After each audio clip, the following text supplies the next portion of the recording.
கதையின் பெயர் இனியா இமையா மற்றும் மழலை மலர்கள்.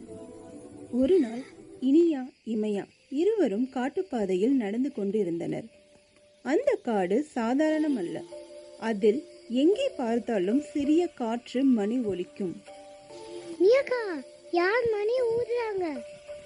யாரும் இல்லை இமையா.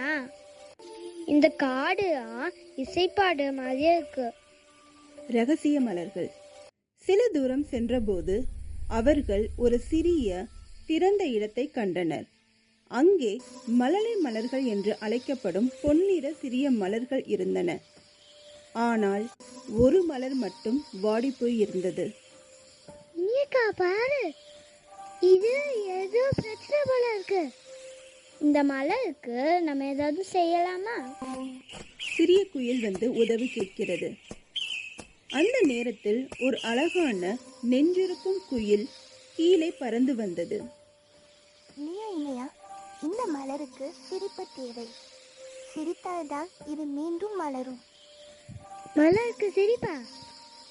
சரி, இந்த மலருக்கு நம்மளால முடிஞ்ச எல்லா விளையாட்டும் பண்ணுவோம். சிரிப்பை கொண்டு வரும் முயற்சிகள். இமையா வேடிக்கை முகம் போட்டாள். இனியா பாட்டை போல பேசினாள். இருவரும் நடனமாடினார்கள். குயிலும் சேர்ந்து கூவியது. காடு முழுக்க சிரிப்பு ஒலி. மெதுவாக அந்த வாடிய மலர் சிறிது சிறிதாக எழும்பி மலர ஆரம்பித்தது. மழலை மலரின் பரிசு. மலர் முழுமையாக மலர்ந்ததும் அது ஒரு பொன் கனியை இனியாவிடம், ஒரு பிங்க் கனியை இமையாவிடம் கொடுத்தது. இமையா, இந்த கனிகள் ஒரு ரகசியம் கொண்டவை. வருத்தமான குழந்தைகள் இதை பார்த்தாலே மகிழ்ச்சி வரும். கிராமத்தில் பகிர்வு. கிராமத்துக்கு திரும்பியதும் சோகமான இருந்த 2 குழந்தைகளுக்கு அவர்கள் கனிகளை காட்டினார்கள். அந்த கனிகளை பார்த்தவுடனே அந்த குழந்தைகளின் கண்களில் ஒளி பரவியது. அவர்கள் சிரித்தபடி நன்றி என்று சொல்லினர். முடிவு. மாலை ஆயிற்று. குயில் வானில் பறந்தபடி சொன்னது, சிரிப்பை பகிர்வதுதான் பெரிய மந்திரம். இனியா இமையா இருவரும் சிரித்தபடி வீட்டிற்கு திரும்பினர்.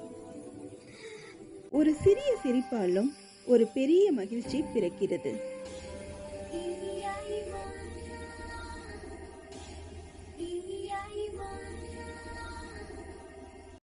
குக்கு குட்டீஸ், நல்ல மனசுதான் நம்ம super power. Bye bye. Thanks for watching. Like, share, subscribe. Click the bell button.